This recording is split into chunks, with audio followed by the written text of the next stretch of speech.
Hello and welcome to a fabulous, brand spanking new episode of the Melanin Mayhem podcast, hosted by your favorite country girl, Renee Davis. If this is your first time mixing it up mayhem style, baby, we so glad you came to kick it with us. And I'm gonna have to tell you what you've gotten yourself into, because you see, I bring you the stories of some of the most heinous, diabolical, and downright audacious crimes committed by some melanated baddies that you have probably never heard of or never heard the full story of, baby. And I'm telling you, if you have heard of these criminals, you ain't heard the story the way I'ma tell it. Because you see, my mission in life is to dispel this pervasive myth out here in the world that there are certain types of crimes that black people just don't commit. Because, honey, that's the biggest lie ever told. Black people commit all kinds and all types of shenanigans, fuckery, and foolishness. Please understand it. And this little here podcast is dedicated to exposing all of it so that you understand when you out here moving in the world, you got to be on the lookout for everybody, baby. I am here to spill the tea on all the things that we do so you know to be on the lookout for the foolishness and the fuckery, okay? And if you do not believe me, if you think I am just full of shit, you can ask any member of the Noir Nation. That's my crew, baby. Hey, Noir Nation. What's up, peoples? It hasn't been a week. It has not been a week. We got together on Friday, so I guess it's just been a couple of days. I'm still on a high because, woo, child, the live show this past weekend, that mug was litty in the city, y'all. We had us a nice group in there, and when I tell you, we kikied, and my people over at Melanin Mysteries, that damn Tiffany, if she ain't got me on a doggone gummy, y'all, let me tell you, she handed me what I thought was some gum. You know, we finna get ready to do our thing or whatever, so I just grabbed one and popped it in my mouth, and she was like, ooh, I meant for you to take half. I'm like, half? Oh, that's an edible. Good thing edibles don't have no effect on me, but in addition to all the other things, I even had a drink in my hand, y'all, and y'all know I don't drink. When I tell you a time was had last weekend, ooh, a time was had, y'all. If you missed it, that's all right, because we will be doing it again. The BTCC is going to do another live show.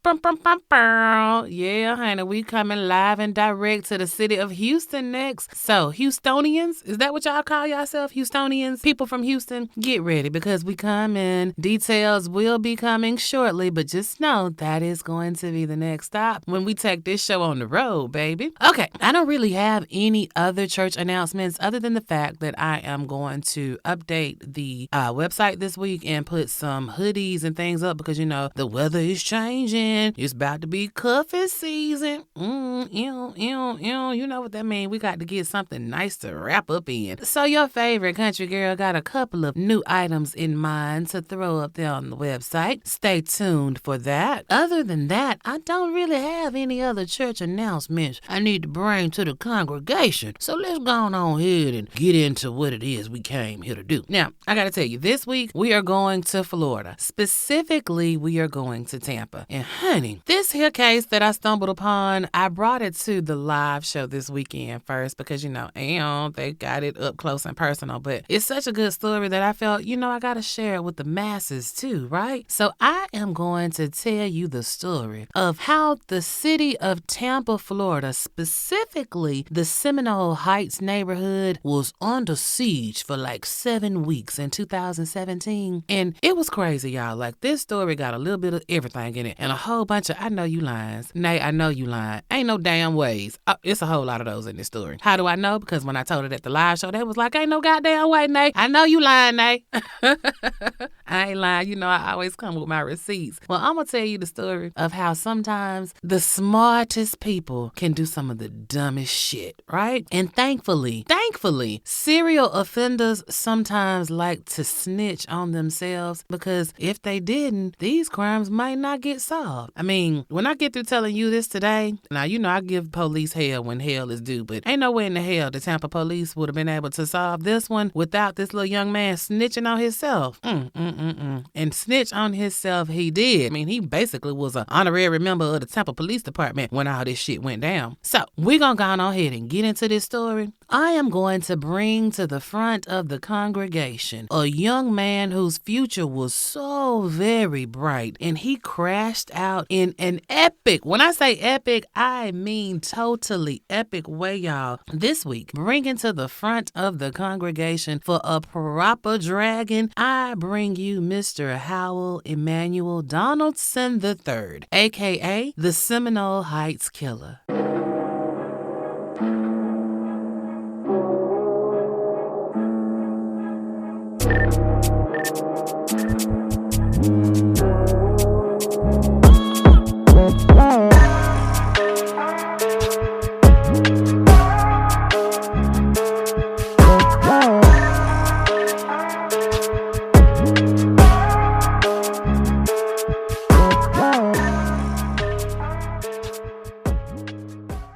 All right, y'all, let's get on into this thing. Now, as I alluded to in my introduction, in 2017, for about a 7-week period, the city of Tampa, Florida was beset with a group of unsolved killation. Now, the Tampa police didn't understand what was going on, and when it all started, didn't nobody really think that there was a problem. You see, it all started on October 9th, 2017, when 22-year-old Benjamin Mitchell decided to go catch a bus. You see, Benjamin, he was an aspiring rapper. And you know, ain't nothing wrong with being an aspiring rapper at 22. It's at 42 when that's a whole ass issue. But at 22, it's perfectly acceptable to want to be a rapper, right? And young Benjamin, he was about to set the world on fire, and he was on his way to go do a studio session, right? So he's headed to the bus stop, and baby, that would be the last session that he never attended. Tell me why Benjamin is rapping for the Lord now, honey, because somebody walked up to him and put 2 bullets in his head. Pop, pop, and walked the fuck off. So Benjamin is down, right? It's at a bus stop, so this is in a public area. The police are summoned, and they get there. Poor Benjamin is gone on to the room. And you know, as they survey the scene, as these things tend to shake out in these manners, Benjamin is a young black male, aspiring rapper. So, you know, the police are like, you know, is this some hood shit? You know, he was killed with a Glock 40 cal. Maybe this is just some one-off street shit, right? And they packed Benjamin up, sent him on to the coroner's office, determined that his cause of death was a homicide, but they didn't have any clues other than 2 bullet casings of these 40 cal bullets. It's another day in the hood in Tampa. It's basically is how they were moving, and that ain't no new idea within police departments. I mean, we used to that shit, right? Well, 2 days later, that shit changed with the quickness. Now, the city of Tampa workers, they up that morning on the 11th of October doing what the fuck it is that they do to make their money, right? And so you got these workers and they're clearing out this field, and it's overgrown, you know, got a lot of trash, and it's got a lot of overgrown weeds and things. And somebody looking and was like, hey, you see that right there? What it is? And they walked up on this little area and get a better look, and I be damned if it ain't a woman laid up in the bushes deader than a motherfucker. Now, woo, child. Ain't nobody trying to come to work and find no goddamn dead people. Y'all don't pay me enough for this, right? But you know, these Tampa city workers, they did what they do. They called 911. Hey, y'all need to get over here because somebody done did something bad. The police come out and they find 32-year-old Monica Hoffa deader than a motherfucker. Unlike Benjamin, who was a young black male, Monica is a 32-year-old white woman. And she ain't supposed to be dead, right? Not only is Monica dead, Monica got 5 new holes in her body that she didn't start today out with. So shit's bad. So the police, they surveying the scene and they look and they see the shell casings around Monica. Guess what kind of shells they had? Damn if they wasn't 40 cal Glocks. Oh shit. So the police was like, well, wait a minute. That young man 2 days ago, wasn't he shot with some 40 cals? Yeah, he was. What's the odds that these 2 people were shot with the same goddamn gun? Maybe this is just a 40 cal kind of week, right? Well, CSI come in and they do their thing, and ballistics say, oh, no, my friend. These 2 victims killed with the same gun. Now, a young black aspiring rapper and a mid-age, you know, because 32 is, I ain't gonna say she middle-aged, she's a mid-aged white woman. They ain't got nothing in common. Their paths have never crossed. How in the hell did these two people end up being shot with the same gun. Tampa police realize, y'all, we got a whole ass problem because within 2 days, we got 2 bodies. Something ain't right here. And they begin to let the public know that, hey, we need to be on the lookout. We've got 2 unsolved homicides. Something ain't right, but just mind your P's and Q's and be sure to be aware of your surroundings because, hey, we got 2 bodies,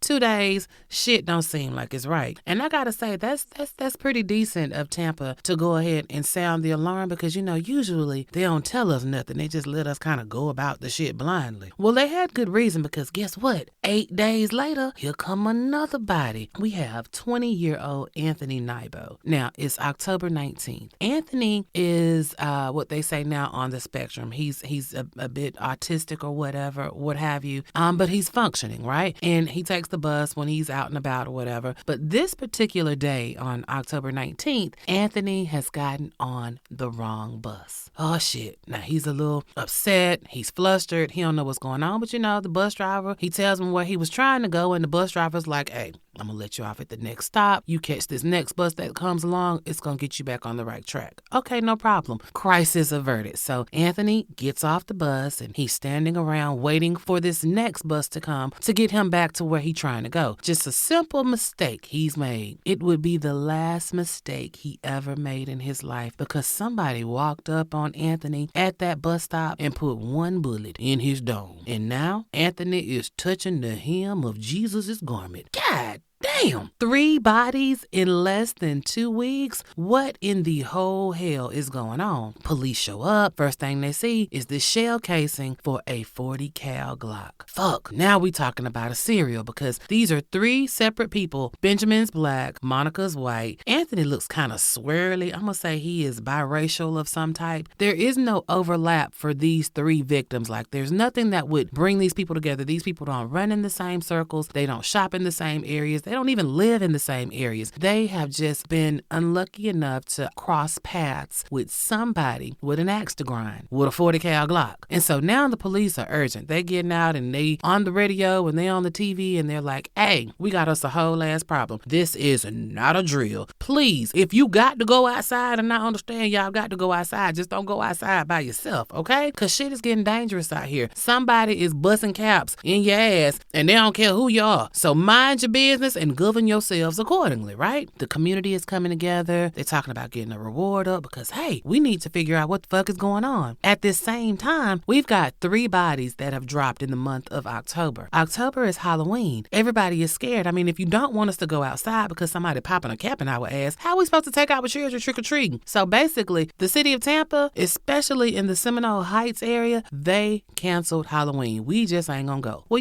the children, they wasn't happy about that shit. Halloween is their time to go off, right? That's their holiday. They can go out here and trick off for some candy. Come on now. So the children were not pleased. So in a bid to make the community feel safer, the city of Tampa told all the police officers, ain't nobody gonna have the day off for Halloween. We are going to show up. Anybody that can, put on a uniform still fit, carry a gun. You are going to be out in the streets and we are going to have a show of force to show our citizens that we can keep them safe from whoever it is out here busting a cap in people's asses. And that's exactly what they did. Like they were out in force on all the streets so that you could see armed police officers. You're safe. Ain't nobody gonna fuck with you. We got y'all. So Halloween was canceled and then it was uncanceled. And it went off without a hitch. Nobody caught a stray for Halloween. And so, okay, people are starting to be like, well, maybe it was a fluke. Maybe the Seminole Heights killer has moved on to somewhere else. And so you've got the first week of November. No issues. No news is good news, right? We start moving the way we was moving before we got scared. Well, the Seminole Heights killer was not done. Oh, no. He wasn't done at all because he came back with a vengeance. Now, on November 14th, 60-year-old Ronald Felton. Now, I got to tell you, Mr. Felton, he's a sporty road. Ooh. Ooh, honey, he's one of them older gentlemen that look good, kind of aged like fine wine. Yeah, one of them. He's a black man, got a little earring in his ear, so I could tell. Ronald, I believe he had a way with the ladies. I'm gonna say that. That's how his pictures look to me. Well, Ronald is retired. He's living his best life now. You know, he done did what he had to do, and now he can just get out here and just chill. And what he chooses to do with his time now, Ronald feeds the homeless. After my heart, just a good man doing good shit in the community, right? Well, this particular day on November 14th, Ronald is up at the crack of dawn because, you know, usually the food pantry, they offer like a breakfast type of situation and a lunch, so at least 2 meals out the day. This particular one that Ronald volunteered at, they did indeed serve breakfast. So Ronald was up at the crack of dawn, headed to the food pantry to go feed the homeless. Ronald never made it into the building. Tell me why somebody walked up on this 60-year-old man that is volunteering to feed the community. They walked up on Ronald and put 4 bullets in his ass. 4, I tell you, to a man that's trying to do good in the hood. God damn it, now Ronald gone to the upper room. I bet he had a date that night. I bet you Ronald was up there like, Jesus, come on, man. Come on, Jesus, I've been trying to hit that. Come on, Jesus. I don't know this man. I hope that that's the type of life that Ronald was living. I don't know. I just know that Ronald's life was snatched from him. And the Seminole Heights killer is back because all of these killations have happened in a 1-block radius, right? The police come, they do what they do, and they see that these 4 shell casings that were left, 40 cal Glocks. Damn it, man. Now understand, throughout all of this, the only thing that they have by way of evidence is these bullet casings. And in 2 of the murders, Ronald's and Benjamin's, they had some very, very, very low quality video surveillance. I mean, yes, it's 2017, but that doesn't mean people spend good coin on their surveillance systems. So the video that they have of these killations, you can't make out who doing what. You can just see a grainy figure, looks like they're dressed in like a black hoodie type of situation, walk up on these 2 men and blast their ass and then get the fuck on. But you can't tell nothing about this black blob. So basically the police, they put the video out and they're like, hey, if you recognize this black blob, let us know because we need your help because again, no type of evidence is left behind at these scenes. They ain't got no DNA. They ain't got no witnesses. They ain't got no good footage of the person. The Tampa police have nothing. And those are the hardest crimes to solve when you ain't got shit to go on. So what they do, they decided, you know what, we're going to put our money where our mouth is. And they offered a $100,000 reward for any information that would lead to an arrest for whoever the fuck was busting caps in the people in Seminole Heights. Let me tell you. Now, normally, you know, when I do these stories, I start off with our mayhem maker. I give you all their background, but, you know, I like to keep you on your toes a little bit, right? And in this particular instance, I wanted to tell you about the crimes, you know, wet your whistle a little bit. Now, let me tell you about a young man who nobody thought could ever do anything of any type of criminal nature. So we have a young man. His name is Howell Emanuel Donaldson III. Ooh, that's a good name, ain't it? That's a good, strong name. Howell Emanuel Donaldson III. Sound like he might have a few coins in the bank. I don't know. Well, his mama and daddy is Howell Jr. and mama is Rosita Donaldson. Oh, they're married. We talking about a 2-parent household. Oh, Howell Emanuel Donaldson III. He was born on January 26, 1993. So when all this is going down, he is in his early 20s, right? So Trey, which is what they called him, had a good upbringing, right? 2-parent household. He had a good life. He was popular. His parents were involved and engaged in his life. He was popular. He played sports. They say every time you saw Trey, he had a basketball in his hand. So, you know, everybody just knew Trey was headed to the NBA. Trey was also one of those children in the neighborhood that could be counted on to keep the peace. Oh, yes. If anybody was beefing, Trey was going to come be the peacemaker. We're not going to have no beef around here. Everybody's going to live and we're going to love and we're going to be happy. Life is too short. That's who Trey was. You know, because I am one of those kind of parents. When my kids were growing up, there were certain kids that they couldn't hang around. I got one whiff of them and was like, oh, hell no. You will never, ever, ever hang with that motherfucker in my presence. Well, that's kind of how some of the kids in the neighborhood, their parents felt the opposite way about Trey. It would be kids in the neighborhood that they didn't want their kids to associate with. But Trey, oh, they didn't mind him because he was mannerable. He was polite, charismatic, just a really good young man. Who doesn't want somebody like that around, right? Well, Trey, he graduates from high school and he has his dream set to go to college. And that's exactly what he did. He ends up going to St. John's University in New York City and he's majoring in sports management. Okay, Trey, I see you, boy. We know Trey loves to play basketball. St. John's has a great D1 team, right? So Trey went on to be a walk-on for the basketball team. And it looked like everything was going to be wonderful, except for the fact that Trey was pigeon-toed. Y'all know that means his feet kind of went in instead of straight forward. They kind of went in and like toes touching. And so because he was pigeon-toed, he was clumsy. He would trip over his own 2 feet. Well, you can't be on the court tripping over your own 2 feet at a D1 school. You know, that shit might ride at the community college B team. You know what I'm saying? But that shit ain't gonna ride at St. John's. They gave him an opportunity, and unfortunately, he did not rise to the level of skill that they needed from him. So they cut him from the team. But you know, it was okay because Trey was in it to win it. He literally wanted his degree. He wasn't betting all his marbles on entering the NBA draft or anything like that. So it was great.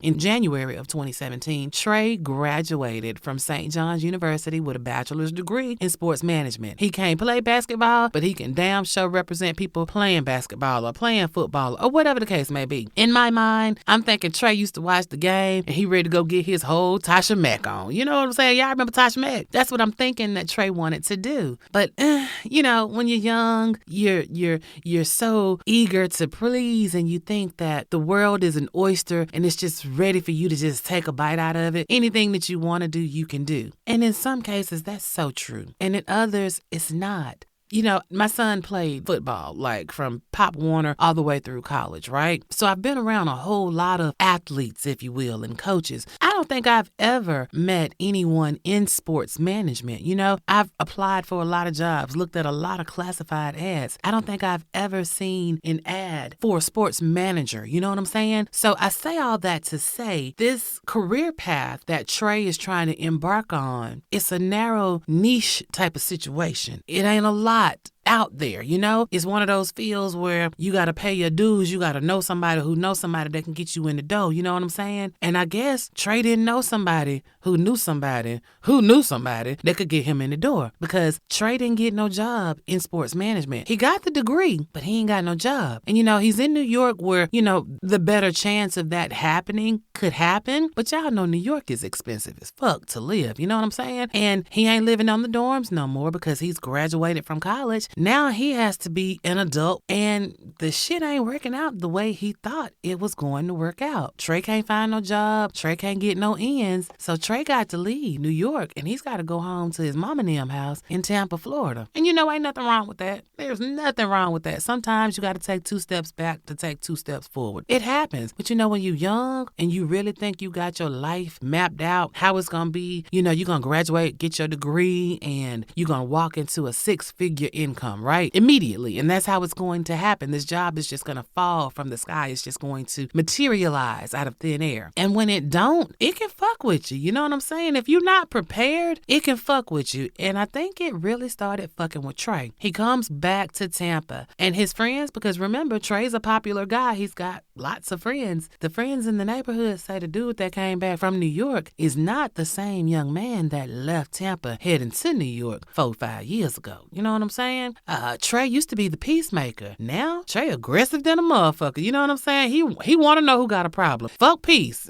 He is totally changed attitude-wise. He's very cynical now. Damn, Trey, don't let life beat you down like that. You too young for that, Trey. You got a whole lot of life to live, honey. And life has a way of lifing. You can't let it get you in your early 20s. You'll be fucked, honey, by the time you 40, 50. If you let it get to you now. Well, you know, I don't know if sports management jobs are plentiful in the state of Florida, specifically in Tampa, where Trey was now living. But I know he didn't find no job in sports management. Shit, Trey didn't even get no job as a manager. But he did get a job.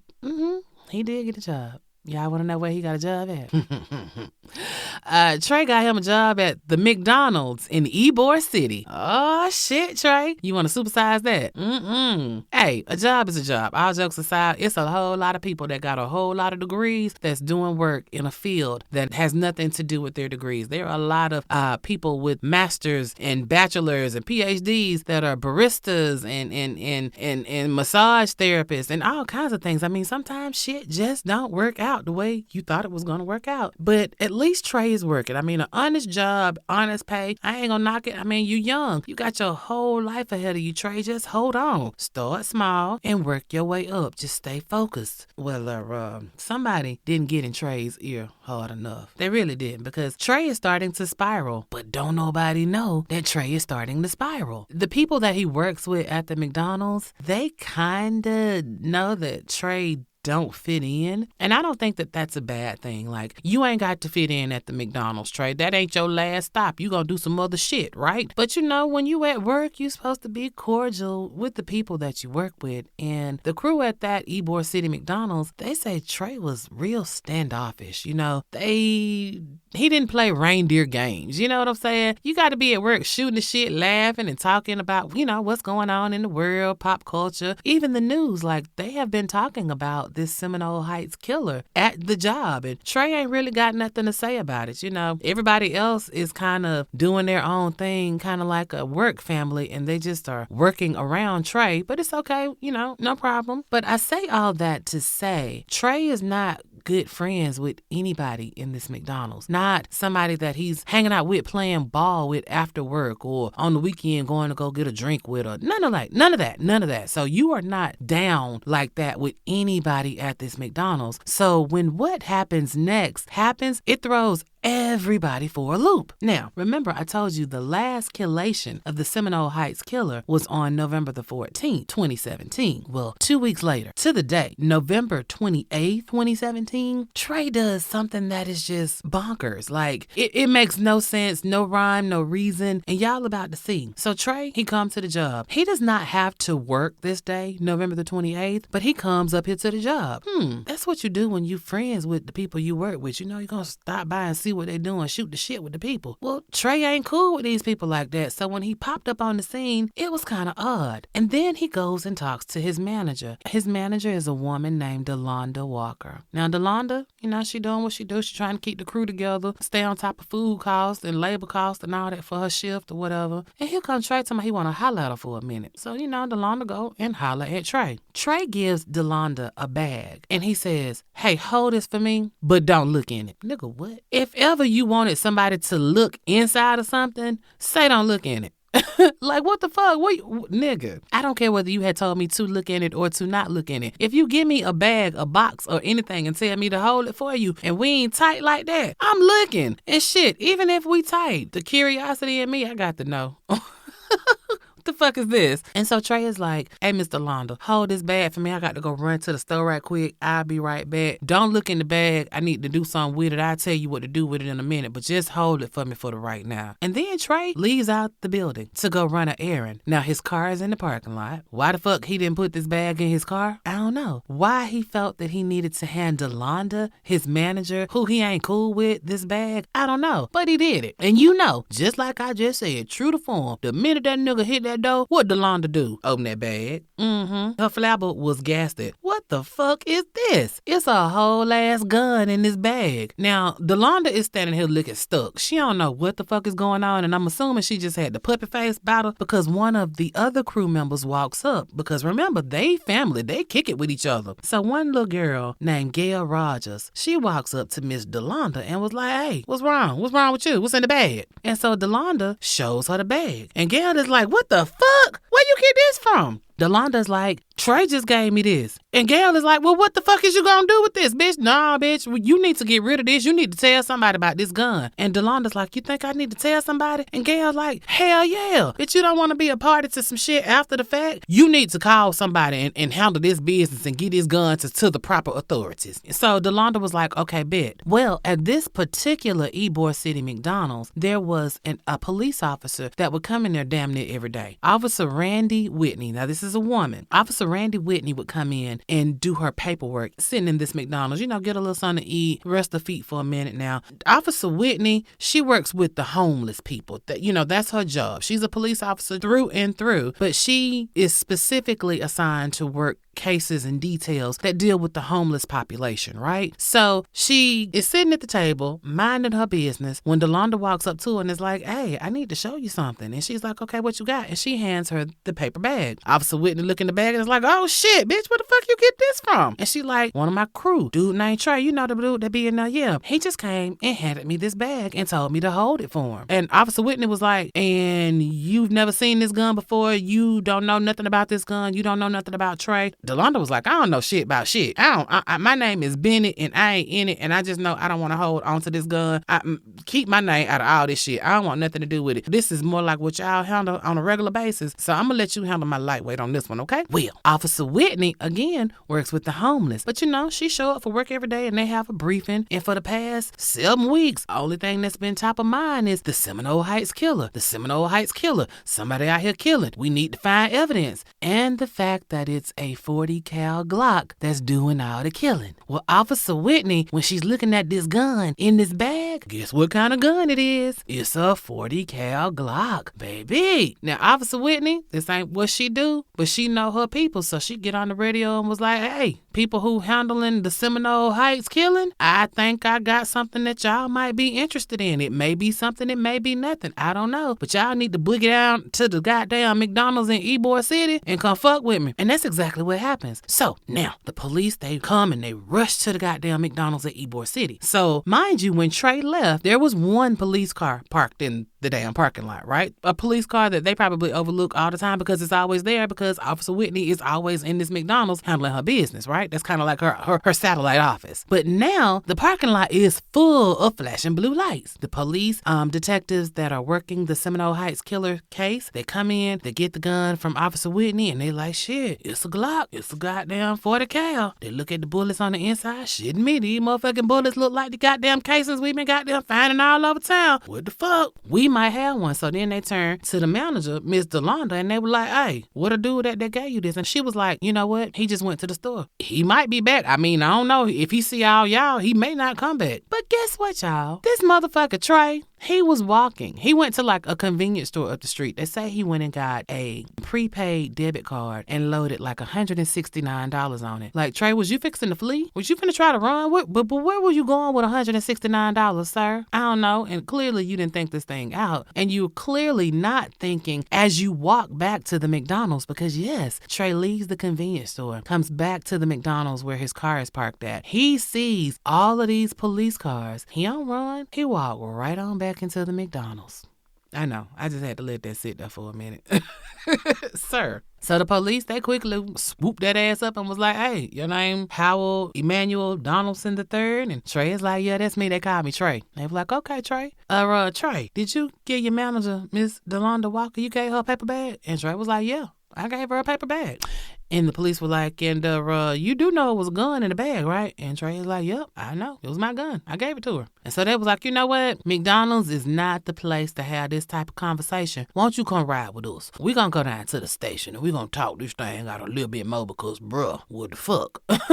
And Trey goes along willingly. Like, he don't put up no fight. He ain't got no aggravation. This motherfucker is just as docile as, I don't know, just going along to get along. And the police are kind of like, can't be that easy. But it is. And now everybody's rushing, right? They are rushing to do ballistics on Trey's gun that mysteriously pops up now, right? To see if they can compare it to the ballistics that they already have on file. So they get Trey down to the station and they start to question him, right? And Trey is very forthcoming. They're like, hey, so this is your gun? And Trey is like, yeah, that's my gun. And so they say, well, when did you buy that gun, Trey? And Trey says, I bought it like first week of October. They said, well, where'd you buy it from? And he says, oh, I bought it at Shooter's World. Shooter's World? I don't know. It's every time I say the name of this store where Trey bought this gun, it just gives me pause. I mean, I know you can name your business whatever the fuck you want to name your business, but Shooter's World, and y'all know I love my guns. We are a gun family around here. But something about that name just rubs me the wrong way. Like, is that what serial killers go shopping? Like,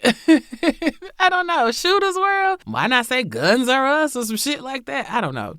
Which is so totally not the point. Anyway, Trey, he says he bought the gun at Shooter's World. And so the police are like, okay, so when you bought the gun, anybody else, use the gun? You let anybody see your gun or anything like that? And Trey is like, no. Since I bought it, I'm the only one that done had it. And so, okay, Trey, so you're letting us know that this is your gun. It has been in your possession since you purchased it. Well, sir, we think that this gun was used to kill 4 people. And Trey just kind of sits there and looks at him. So then they say, well, is this your cell phone? And Trey says, yeah, that's my cell phone. And they say, well, can we see it? And Trey is like, yeah. Again, very accommodating. Like, dude, do you know where you are? Do you know what you're doing? Trey unlocks the phone for them. And, maybe he was thinking, I ain't got no text messages, no incriminating shit like that because, he's not been texting anyone saying, hey, I'm a killer or I just shot somebody. None of that. But what he does not understand is that 2017, these are advanced cell phones. I'm thinking this is probably what, a iPhone 11 or some shit like that. Location services. Yeah. And so they just go right on into the settings and go right to his location services and they go back to those particular dates of those 4 homicides. Yeah. October 9th, October 11th, October 19th, and November 14th. And I be goddamn if Trey's cell phone wasn't right there in the area at the same time when the killations was going down. Okay, so this your gun that you say been in your possession. This your cell phone. You also say this has been in your possession. And your cell phone say that you was in the vicinity of where all of these murderations went down. Oh shit, we got your ass now, Trey. So it's like 2:00 in the morning by now. They charged Trey with 4 counts of first-degree murder, premeditated murder, right? And so then they began to build their case. Now, I have to pause because you remember I told you back when the investigation was going on, before they had any idea who was doing what, they had put out that there was a reward for any information that would lead to an arrest, right? Well, Manager DeLonda Walker, she just gave them information that led to an arrest. So you would think that Manager DeLonda Walker is about to be rich. Well, not rich, but she finna get a nice bag, right? $100,000. Let me tell you something, what I learned with this case. That's some bullshit. Don't let these folk fool y'all with these goddamn rewards. Crime Stoppers is some bullshit. Now, I'm gonna tell you, the owner of that particular McDonald's where DeLonda and Trey Nim worked at, they had pledged to give $9,000 towards the reward. So the reward of $100,000 was not coming from one specific donor or one specific entity. That $100,000 was made up of several entities pledging their support. I'm going to give you 5. I got 2. I'm going to give you 1. Like Richard Gonsmart, he owned this McDonald's and he had pledged $9,000. Well, when the news came out that his manager at his McDonald's was the person that broke this shit wide open, and I ain't mad at him, Richard got on the good foot, called down to the bank and got a cashier's check for $9,000 and brought that motherfucker to Miss DeLonda Walker and presented her with a $9,000 check. That's what I said I'm going to give towards the reward. Hey, you work for me. Not only do you get your paycheck, but here's what I said I was going to give. Here's your $9,000. So now DeLonda just need $91,000 to materialize, right?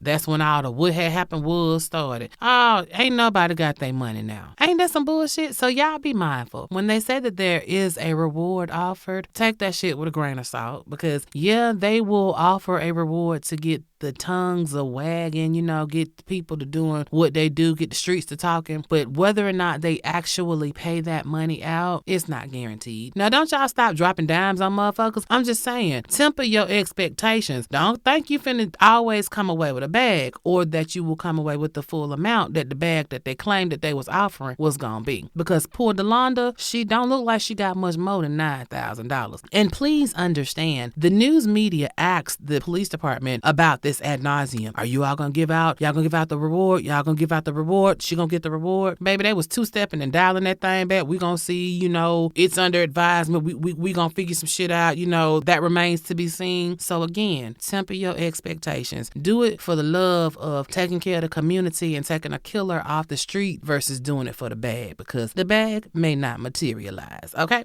So now I just wanted to throw it out there because I thought that was so just like, what the fuck? Because everybody thinks a reward is offered, a reward is paid, but not so. Anyway, back to old Trey. Now, Trey is down at the county jail. And reality starts to set in for Trey's ass real fast. And I gotta tell you, Trey is not handling his incarceration well.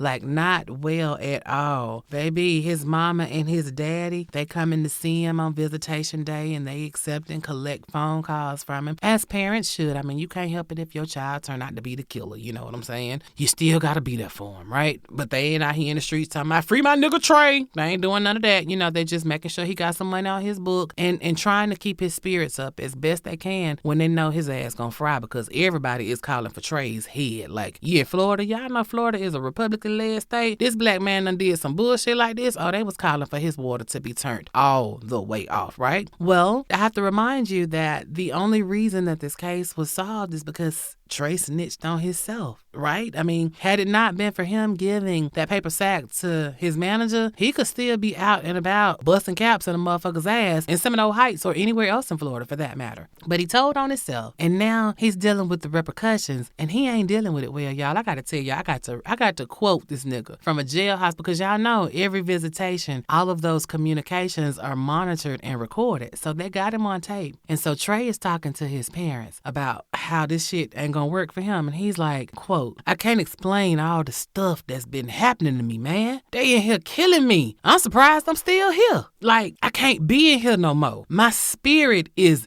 down. My spirit is down, mama. They killing me, man. They killing me. You know what I'm saying? They killing me. They trying to make it like I'm the only one undid some dirt. That shit crazy. Every day I wake up and I ain't had one day of peace. Not one day of peace in here. And I'm thinking every day that I'm off the street, I can get my mind right. Nope, that ain't even happened. I'm in pain every day, y'all. I'm so broken. I didn't think it would be like this. End quote. Like, nigga, how you thought it was gonna be? Clearly, you ain't watched now episode of Law and Order, Oz, goddamn. Like, you ain't seen Prison Break. You ain't seen no cop show that ever showed anybody in jail. Like, bruh, what did you think that this was going to be? You were gonna go to a camp somewhere? Like, you were in Florida. Dude, the fuck? Yeah, every day you get up, they calling you a killer, because guess what? You a killer. They ain't gonna let you forget that shit. You in jail with other people who did other crimes, and they gonna be on your ass too, because it's survival of the fittest, my G. And quiet as it's kept, Trey, you at the county. Now, I can't say that I am a expert in jail conditions or whatever, but I do know jail is a whole lot better than goddamn prison. So if you can't handle the jail, how the fuck is you finna handle prison, my dude? Clearly you didn't think this thing through. Clearly you didn't think this thing through, because if you did, you would have never told on yourself. But thank you for being a dumbass criminal. And it gets better, y'all. So he's been complaining to his mom and them about how bad the conditions are at the jail and how he just can't do this shit. Oh, Trey gonna take that shit one step further, because by now he has been in jail for like a year and some change, and shit ain't getting no better. It's actually getting worse, right? Because the wheels of justice move slow. So yeah, we got you, but he ain't been to trial yet. He ain't been convicted or anything.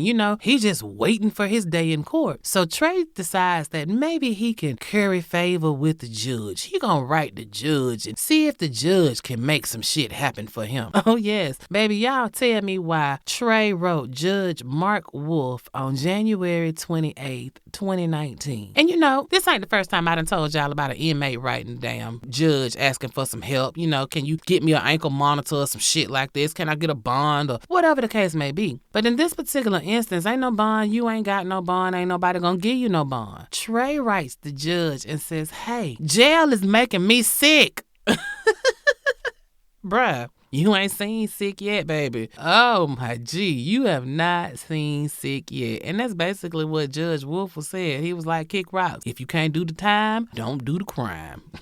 Well, like I said, the wheels of justice turn slowly. Even though these crimes happened in 2017, we find ourselves not scheduled to go to trial until August of 2023. Now, this entire time, the district attorney, the mayor, everybody is calling for Trey's water to be turned completely off, right? That's the plan. We go to trial, we cutting your shit off. Well, Trey let the clock run out as much as he could, but I guess he started to realize, oh, these motherfuckers is not playing with me. They is really trying to give me a disconnect notice, and I ain't ready to go. Guess jail and prison ain't gonna be so bad. Well, before they could make it to trial in August of 2023, Trey decides to take a plea deal. And on May 1st, 2023, Howell Emanuel Donaldson III pled guilty to 4 counts of premeditated murder, all so that they would take the death penalty off the table. And they did. They just gifted him with 4 consecutive life sentences without the possibility of parole. So you know what that means. Reincarnation, if that shit is real, Trey, you die the first time. If you come back, you got 3 more life sentences to go. You get reincarnated a second time, you got 2 more life sentences to go. And so on and so forth. Nigga, we own you to that 4th time you go down and come back. And then we probably still got a couple of more levels that we can pull on that ass.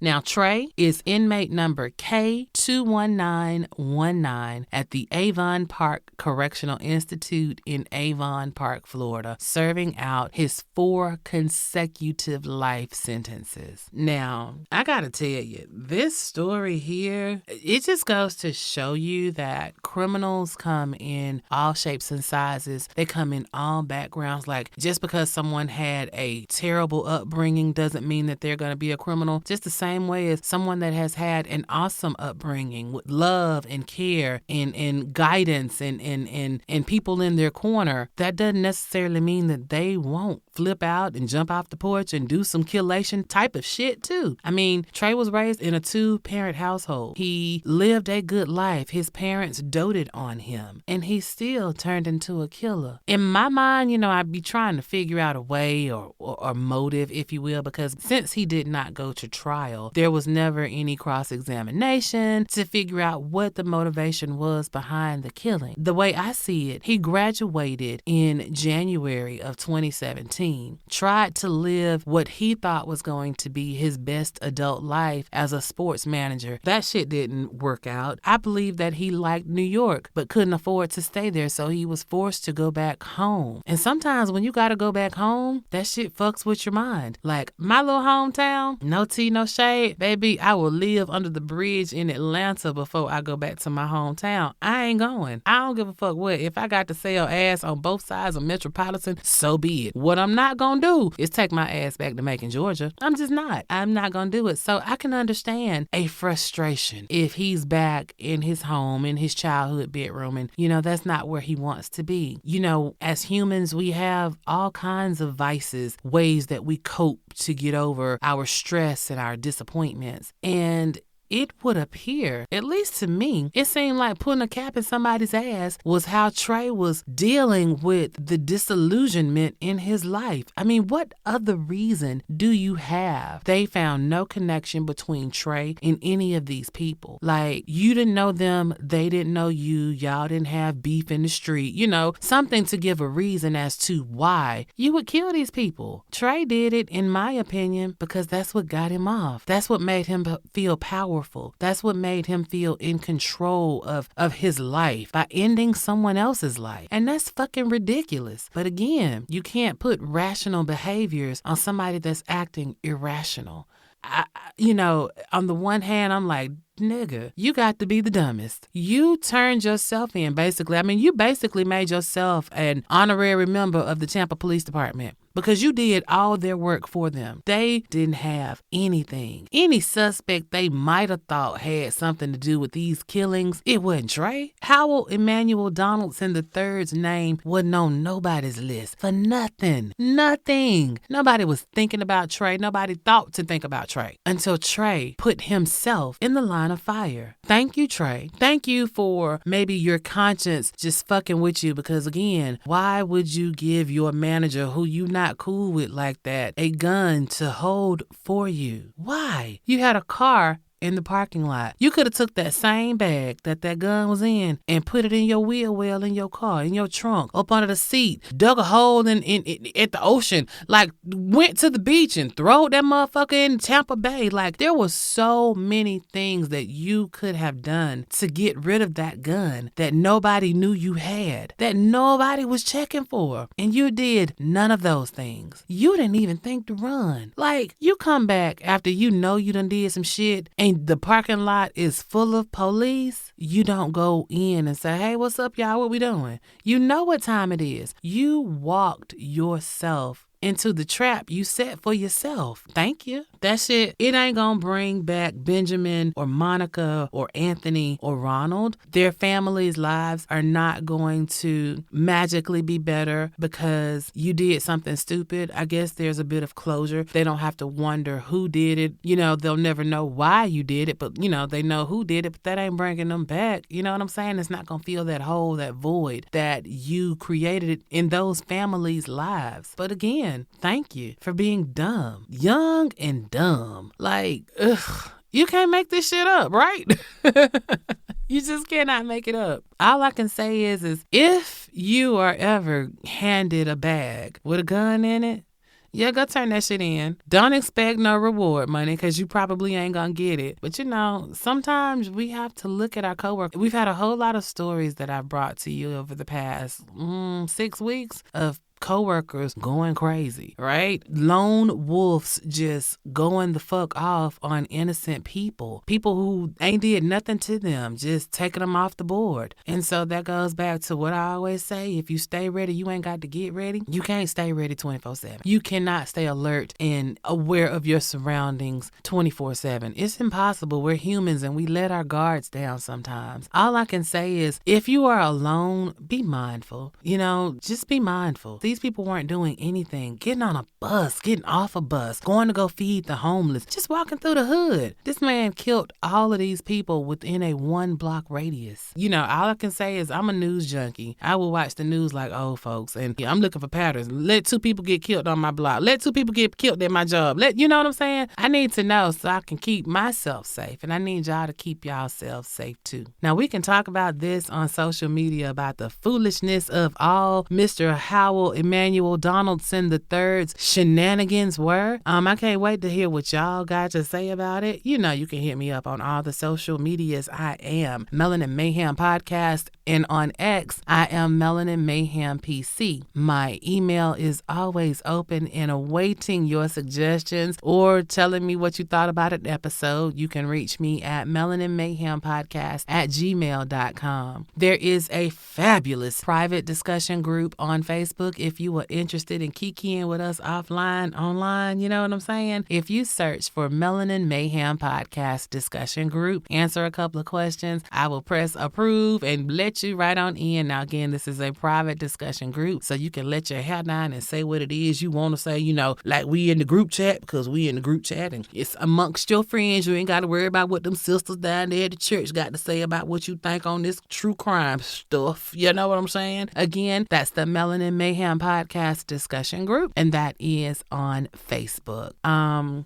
yeah, I need to do this week's Noir Nation shout out, and it is going to go to this one. It was so funny to me, y'all. It's from Dr. Start, Your Beauty Doctor. The review that was left is entitled, I'm New Here. Dr. Start, Your Beauty Doctor says, babes, you saved my life working at this treacherous chicken plant. Ooh, I had some people work at the chicken plant, girl. I know what you talk about over there. They say, I listen to podcasts to make the time go by faster, and I decided to give your show a go. And when I tell you that was the best decision I've made all week, your storytelling is so raw and witty. I love that you use dark humor, but keep it respectful at the same time. You sound like Beyonce too. I guess that's the Virgo in you. Ooh, All right, now don't start now. Won't be nothing. Now, you know I love my Virgo sister, honey. Let me tell you something. Dr. Start, your beauty doctor, baby, that was the kindest review I have read today. I'm blushing. You can't see me, but I'm over here blushing. Thank you so much. I have family that work at Kegel's chicken processing plant in South Georgia, and ooh, honey, that's hard work right there. I am so happy that I can help you get through your shift, honey. Just stay on your P's and Q's, because I know a girl that had her hand cut off at that same Kegel's. We ain't even gonna talk about that, because that's a whole nother situation. I need you to come to work safe, and I need you to go home safe, so don't get to laughing at my ass too much and then fuck around.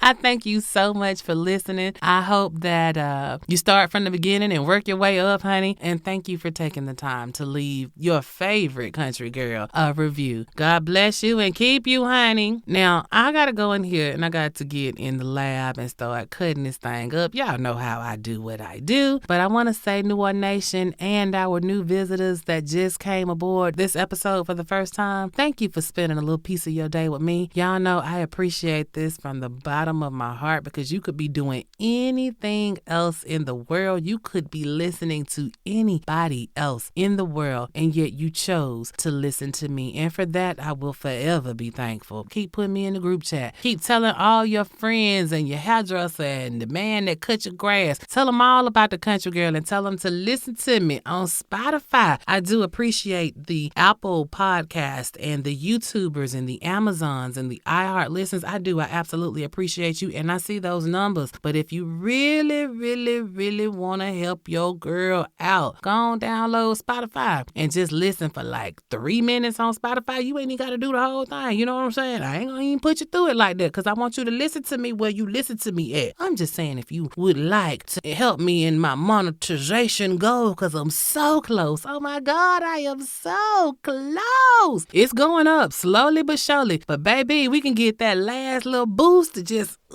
push us over the finish line. We'll be right there. But you know what? Hard work pays off. And as long as I am consistently bringing you guys quality content, I know I'm going to get there. And like I said, I appreciate any and every listen you give me, no matter where it is, honey. Because the country girl appreciate that shit, baby. That's all I got for you this week. I'm going to go ahead and get in here and do what I do. I got to be to work in the morning. I start a new job tomorrow. So wish me luck on that, y'all. It's about to be the holidays. I got to get my holiday kitty right. You know what I'm saying? I got to put some coins up for the holidays, because there is a Ghana trip on the horizon. I'm trying to put some things together because I need to go to the motherland. None of that is the point. Thank y'all so much for listening. And you know what? Until we talk again, y'all go ahead and stay safe. And y'all, please, please, please stay vigilant. And above all else, remember this: if you stay ready, you ain't got to get ready. It's one love, Noir Nation, and your favorite country girl is